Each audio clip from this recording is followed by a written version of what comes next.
Hi, Isaiah. Hi, how are you? I'm good. I'm good. You were on the panel earlier Yes. this morning, right?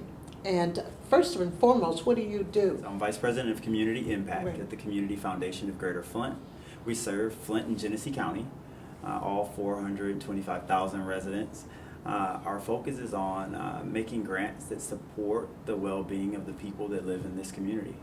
Absolutely. Well, it helps that you're a native, don't you think? Yes, born and raised in the city of Flint. I've lived in Flint and Genesee County all of my life. Right. So you would know the depressed areas and you would know, probably have better insight into who might need some funding, right? Well, I've had the opportunity over the last few years to work very closely with people that live in areas with high concentrations of poverty that are traditionally marginalized and really build some really strong relationships with those folks who are in a position to give back and support filling some of the gaps that exist in our community. Right. Well, as a lifelong native of Flint, what do you think of the current situation here in Flint as the water crisis and so forth? As a person who cares, as a resident, as a dad, first and foremost, as I think about what's happening with our community, the broader community, over 100,000 residents impacted by this crisis, more specifically 10,000 0 to 5-year-olds that are impacted and will be impacted moving forward, is mind-blowing and is heart-crushing. Yes, you've been aware of it for some time, and I know it does hurt you because that's not the Flint you grew up knowing.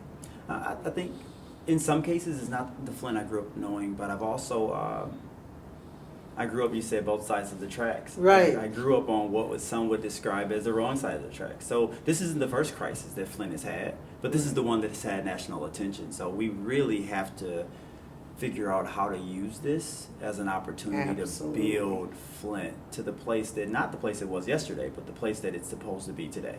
Well, we talk about crisis, and one of the crises was General Motors leaving the city, right?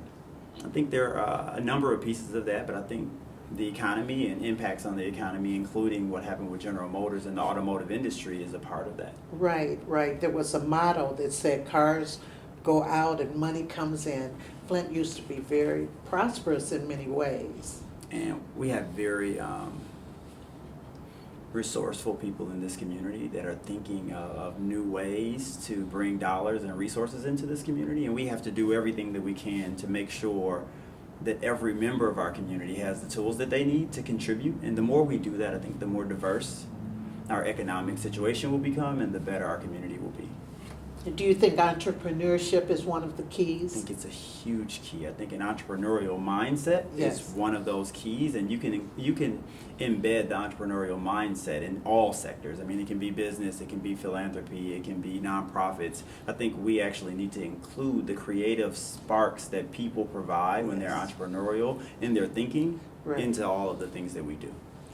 The entrepreneurial mind is really a great mind. It's a special mind because they see things many times that some of us don't. I get excited when we talk about that creative thinking. So I serve as vice president at a local philanthropy, but my major was art history.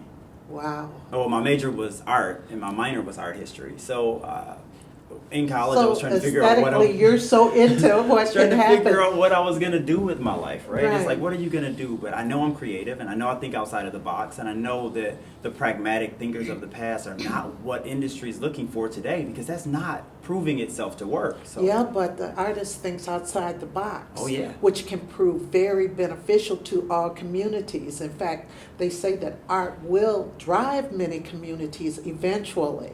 What would you say the motto of Flint is now?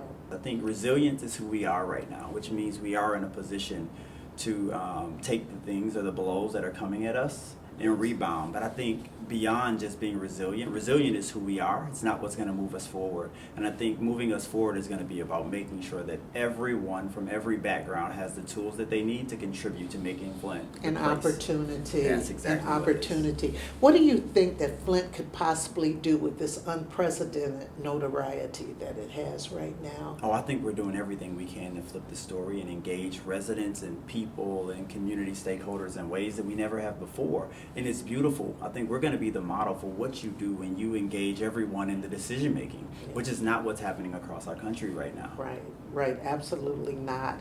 Well, I thank you so much. You're so exciting, and the energy that you give is infectious. And I think you're going to have good luck, and I think you're going to be able to put that art to work too. I'm hoping so. Thank you again, Thank you. Isaiah.